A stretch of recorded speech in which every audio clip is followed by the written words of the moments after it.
Hi everybody, my name is Robin Mallory and I'm going to be giving you a company media report over Netflix. So, hope you enjoy. So, let's kind of start off on where it began. Netflix is an American run company which was created by Mark Randolph and Reed Hastings, who are pictured below. And what kind of brought Netflix about was Reed Hastings rented the movie Apollo 13 and didn't turn it in on time. So as a result in that, he had over $40 in overdue fees and was completely upset about it and got with Mark and was like, hey, this isn't going to work. Let's create something that's going to change the way everyone watches movies. And little did they know back in 1997 when they had this idea, it would be what it is now, but I'm sure they're extremely happy that it is. So what's great about this is in 1998, Netflix officially launched their website.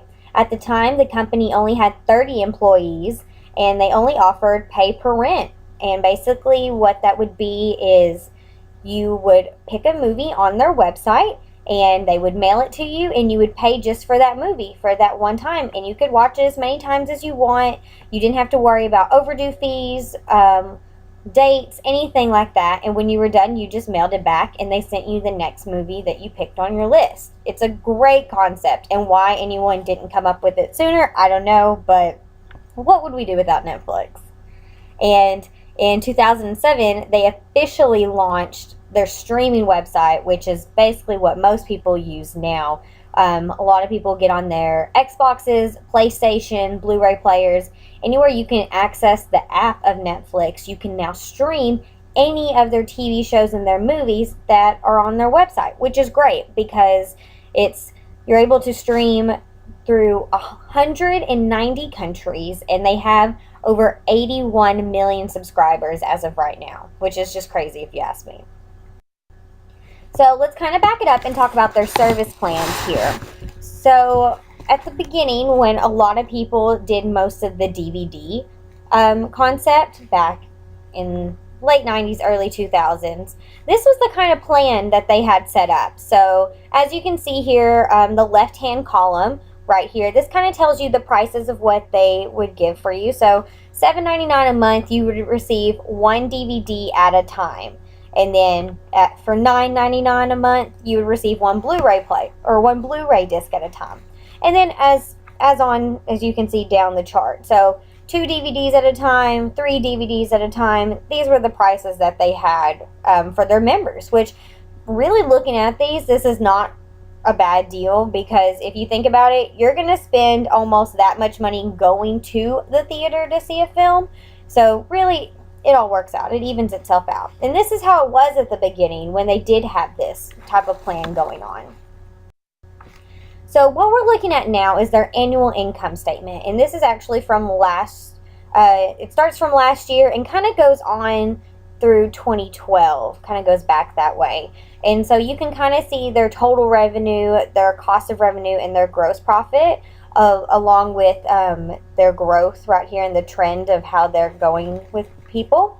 And as you can see, just from 2012 up to like 2015, which was just last year, they are continuing to grow and prosper with money. And they figured out what they have as a product, and they're selling it, and it's great, and people are buying it.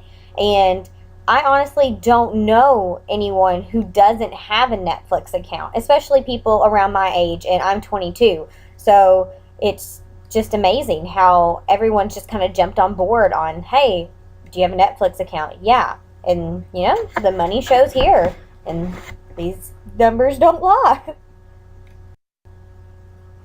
So you can see their numbers, you can look at that all day long, but you're not really going to understand, unless you know a lot about Netflix and you've researched it, what is it that makes people love Netflix. And so to understand kind of their cost and all the numbers that we saw on the previous slide, we have to look at their SWOT, which, for anyone who doesn't know what SWOT means, it's strengths, weaknesses, opportunities, and threats. So we're going to kind of break those down so that you can see kind of what is what for each one, and so you can get some more knowledge on Netflix. So right off the bat, let's talk about their strengths. So their popularity and convenience. Um, why it's popular, I feel like, is because it's got hundreds and thousands of titles on their streaming website. I could watch something from, you know, the 80s. I could watch something that was released last year. It's just, they've just got a range of titles, and they've got stuff that's maybe not very popular, and they've got blockbuster hits on there. It's just amazing all what they've put together on this website. So you have just numbers of options. And the convenience of it is you can literally take it anywhere. So if you have their app, like I watch it on my Xbox, I've got the app on my tablet and my phone. So if I'm really anywhere that I have a device that can access internet, I can watch Netflix, which is great if you're ever stuck in between classes. The only really big weakness that Netflix has had is their declining of DVD memberships, which that eventually, probably was going to happen anyways, just because a lot of people are not renting DVDs because of technology today and all the advancements. We can just, jump on Netflix and watch it if we want. And that is also because of, smartphones.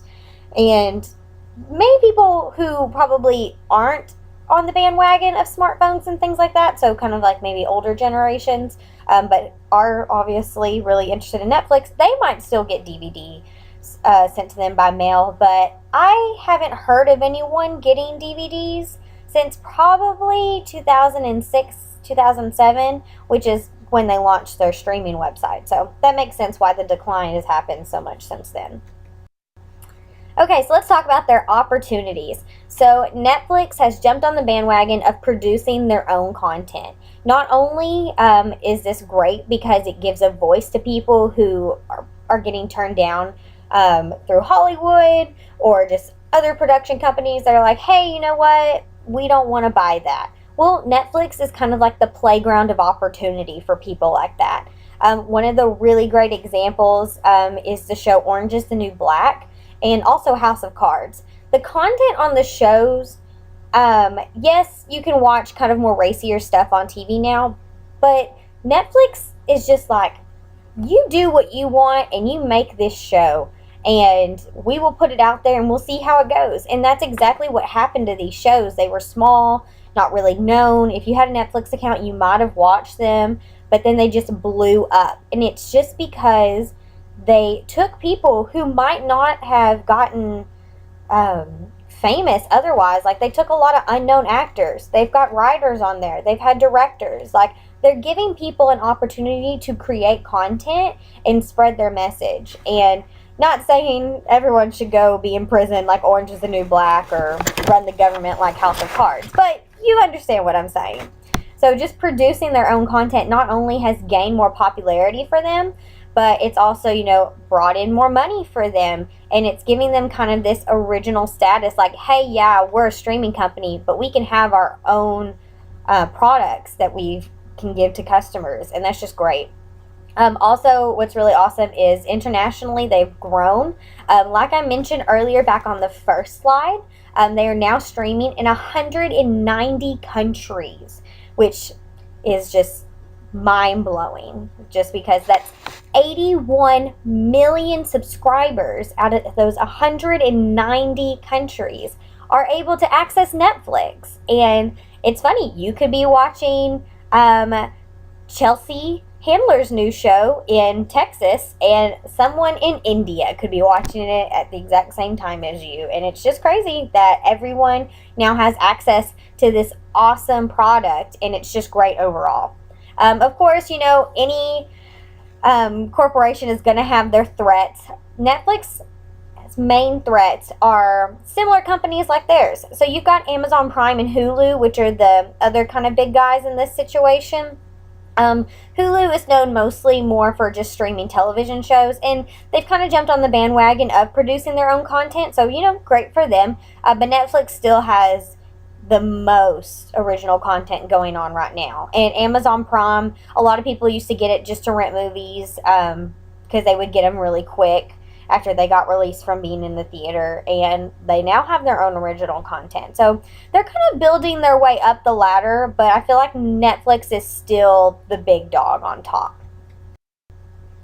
So let's kind of talk about society and how Netflix has affected everyone. So, cord cutting, if you don't know, is a big trend that's going on, especially in millennials, just younger generations in total, because one, the ability to control, that is what is the big issue here. A lot of people don't want to sit in front of the TV anymore and watch through all the commercials and just kind of like, oh, just got to watch this show here. They want to be able to pick what they want when they want it.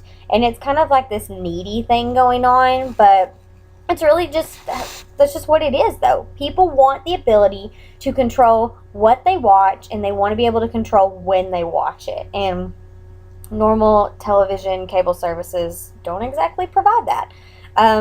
The cost of it is significantly cheaper, because just the subscription to just stream, you're looking at $7, $8, $9 a month total, where cable services can run you anywhere between $60 to like $150, depending on what packages you buy from them.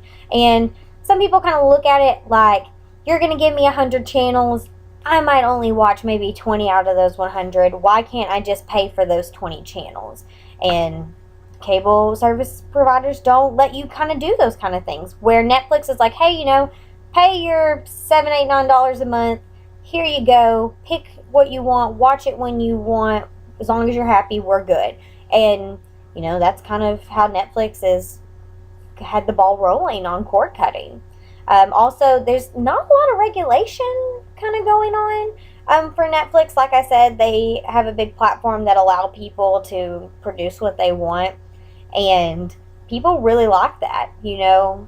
They are giving people a voice who might not necessarily have had one otherwise, which is just awesome.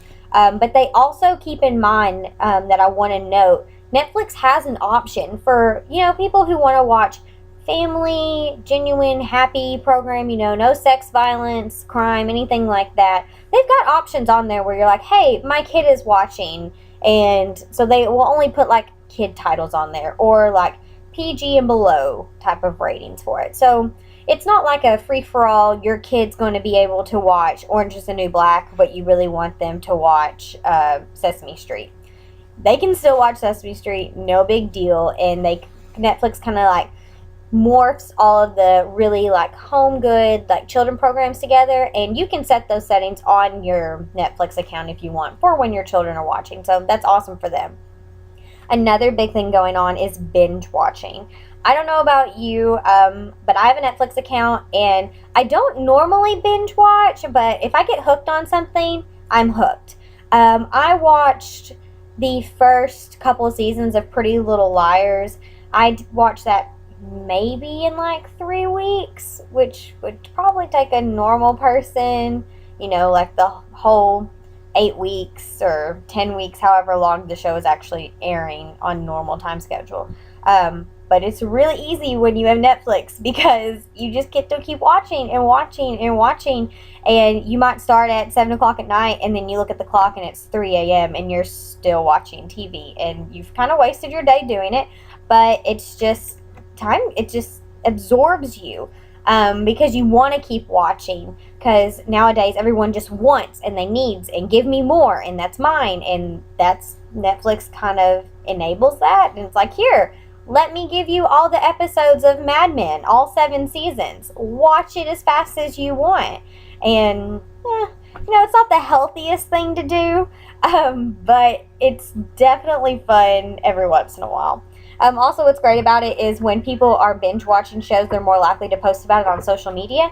So when you hashtag or you tag Netflix in anything, or the shows that you're watching, because all the shows have their own social media platforms, all that information gets sent to Netflix, and they're like, hey, everyone really likes House of Cards. Let's, keep producing a few more seasons, because people are talking about it. And word of mouth is one of the most powerful tools you can have nowadays, especially for a company like Netflix.